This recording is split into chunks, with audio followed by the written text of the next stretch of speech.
Hey, it's Benji Cole, son of Al Cole from CBS Radio and host of the syndicated talk show, People of Distinction.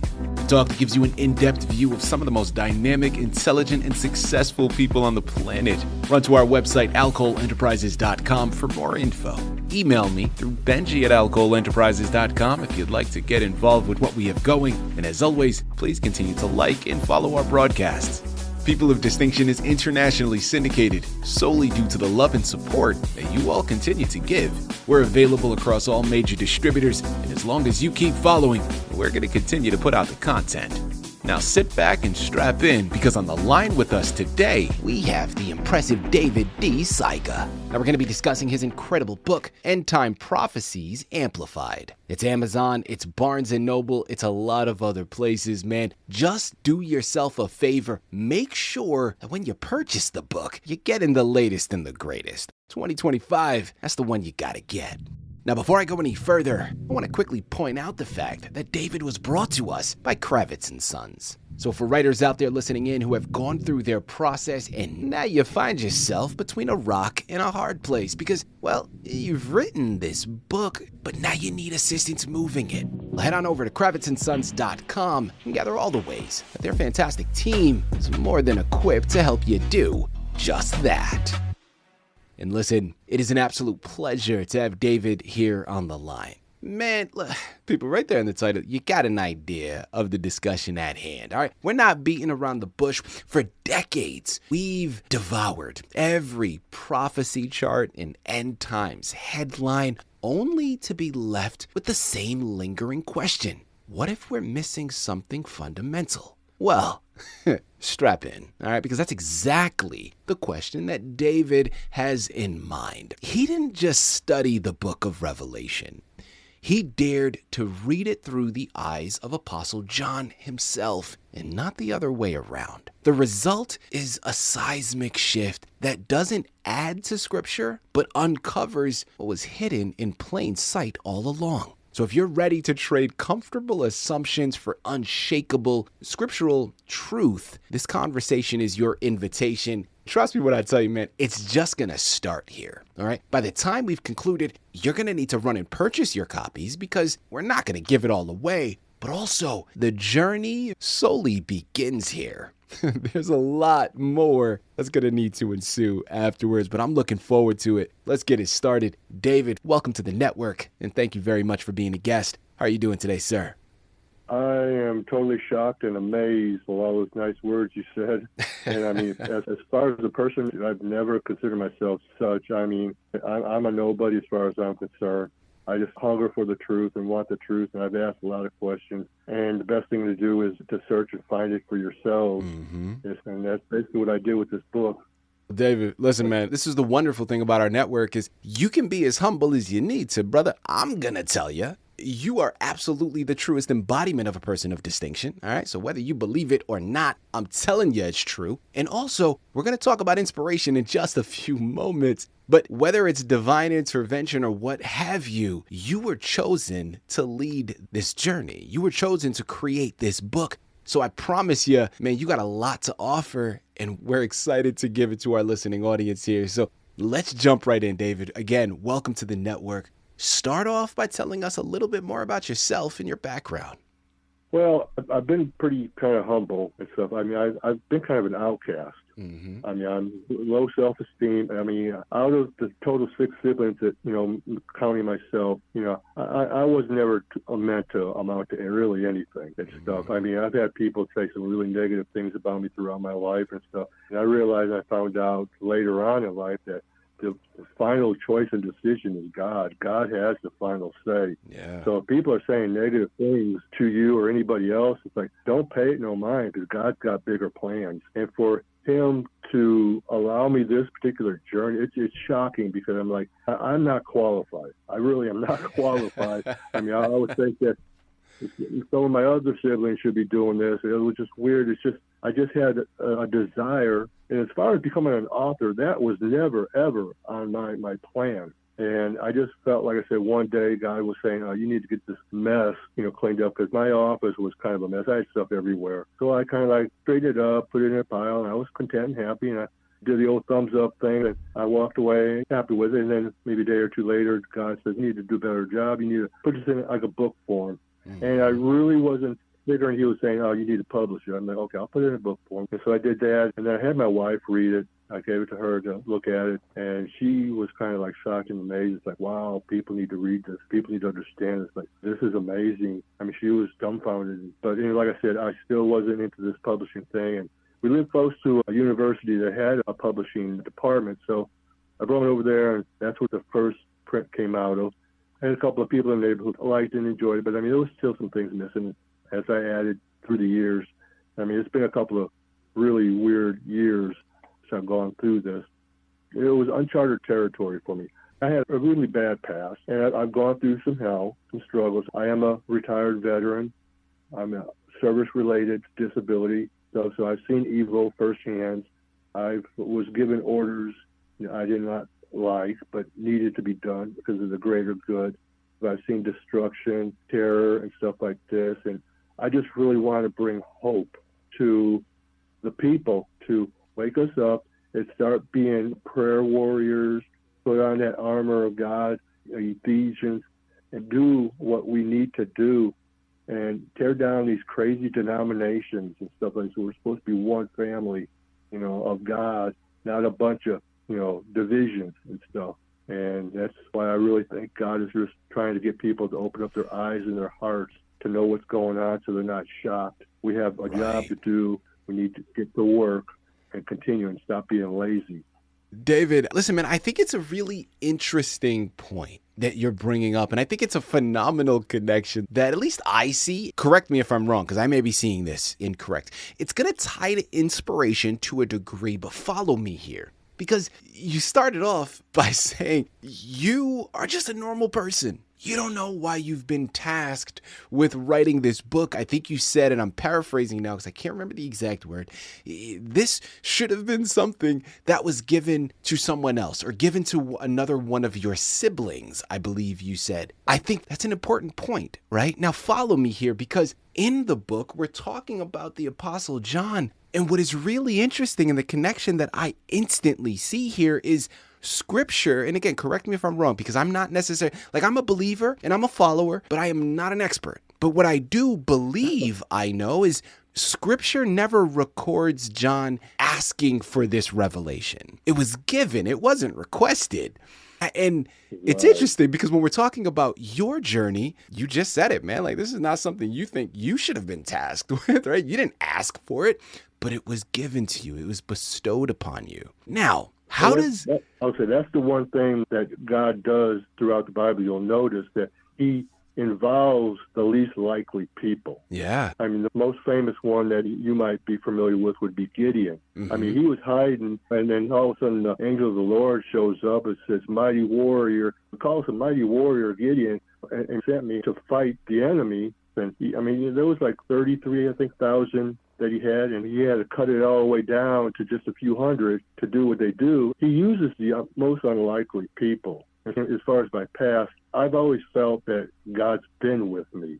I've communicated with him when I was really little, and we talked, he was there, and he'd show me some things. And I was very sensitive on what was going on as far as how people reacted with one another throughout my life. Yeah. And stuff, because I felt really out of place. I really did. I didn't think I belonged and stuff like this, that I was a mistake, an error, or whatever. And I mean, he's showed me a lot of stuff. He's always been there. It's really weird that he's always been there. And I sometimes he reveals things to me. And the one thing I'm going to tell you the listeners, one is I am not some type of a prophet. That's just no. I mean, I'm very anti-label. Mm-hmm. I'm just a child of God. I just like to keep it simple. And if God gives me a word to say, I'll say it. If he don't, I won't. I try to help people wherever, because it's brutal out there, and I get that. Well, Elizabeth, what is phenomenal here is the connection between how this task has been bestowed upon you, this quote-unquote normal person, and juxtapose that against the Apostle John, who had a similar perception. Again, not this prophet, just someone that was, I guess, by a lot of definitions, a normal person. I think that there is a wonderful connection to be made there. David, let's learn a little bit more about the book before we go any further. Endtime Prophecies Amplified. Give us a brief synopsis.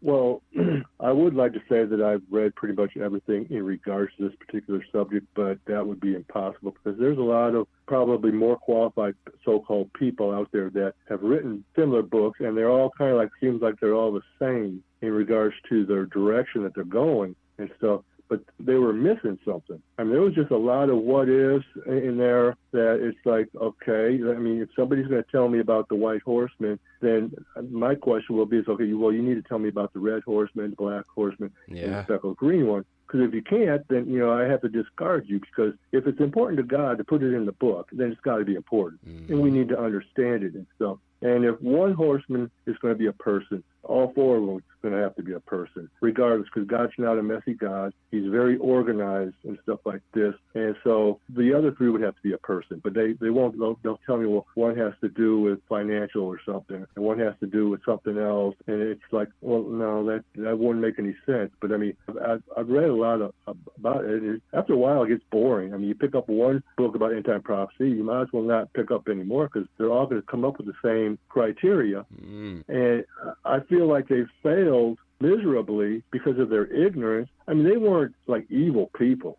I mean, these ministers and pastors or whatever that came up with these books that they published, and so they were well-meaning, and so they didn't do it deviously, but they just did not really study it out. They were just going by what somebody prior to them told them, and they went on without really doing their own homework or study. And so, I mean, the more I started looking at it, and I realized that the book of Revelation isn't really the full story. And I know it's shocking to a lot of people. It's a huge chunk of the story. But in order for it to be a full story, you really need to get a lot of the other biblical scriptures, whether it's a book or a chapter or a verse in relation to end-time prophecy, because it's all over the Bible and stuff.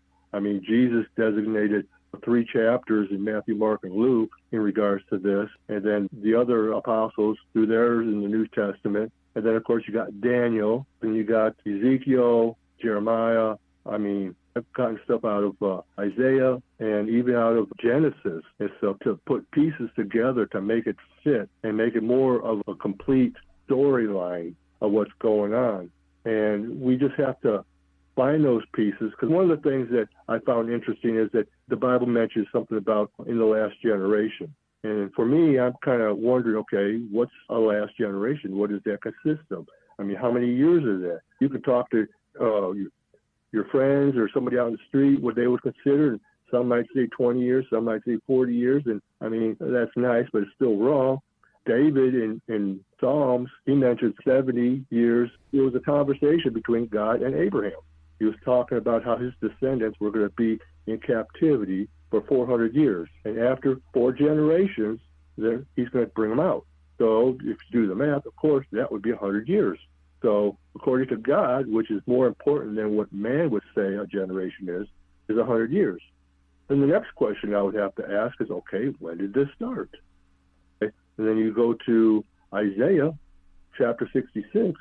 It tells us there that he had this interesting question he asked.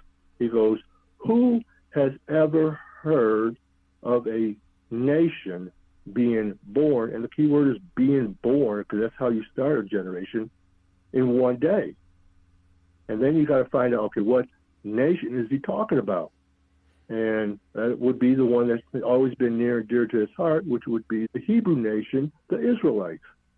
So when did they become a nation? That was a big thing last century. That was like in 1948, in May of 1948, they became a nation in one day. That's a prophecy that was fulfilled. Okay, so if that's when they started, so the generation, according to what I get out of it, would end in 2048. So that doesn't give a whole lot of people, a whole lot of time. I'm not some doom and gloom person. There's things that are escalating, things that are happening, and so I mean, all the crazy stuff that's going on. God has a plan of what's going on in this nation, because we've fallen away from God. We were created by our founding fathers, by biblical words and scriptures, principles. We used to have it in our schools, and now that's going away. Our government and stuff like this. And it was supposed to be in our homes and even in our churches when we first were created. Now, you'd be lucky to find it in any of those places because they're taking the Ten Commandments out. It's just things are being destroyed. David, thank you very much for all of this information. We're following you down this rabbit hole, and it's very compelling. My follow-up now is, what is the first step? Like, what do you want your readers to do? Your readers, they head on over to Amazon, Barnes & Noble. They purchase copies of Endtime Prophecies Amplified. After they close that final page, what's the next step? If they read the back of the book, they'll find out that I tell them flat out, do not believe me. Do your own research, okay, and your own study, come up with your own conclusion, because all I'm doing is I'm giving you nuggets, things to look at, things to apply, things to do your own research. I mean, I didn't go into a whole lot of in-depth stuff in the book, but I'm just showing a lot of scriptures, but I also show a lot of historical information in there. And I think that's what makes this book so unique, is that I'm not asking people to believe me. I'm just showing you the information because we've already made pretty much a mess out of, going through the flow and just believing, whoever, because they've got, the title, the label, the position, and the authority and stuff like this. But, you guys are just as important. You're just as vital, and you can be used by God. I mean, especially if you're like the least likely, like I was, and like Gideon was, and stuff like this. I mean, God could do massive stuff if we just surrender to him. And that's a difficult task because humans don't like surrendering.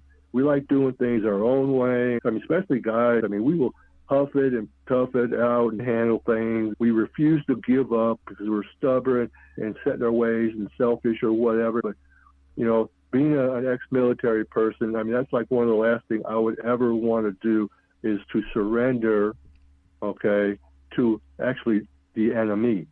Okay, there's a big difference. God is not the enemy. Okay, you got to get that through your head. Surrendering to him is really the best thing we can do. Listen, David, we got a long way, but it's a great place to start, man. And this is why people, I'm telling you, you got to head on over to Amazon, Barnes & Noble, purchase your copies. There's so much information, we couldn't possibly pack it into one interview.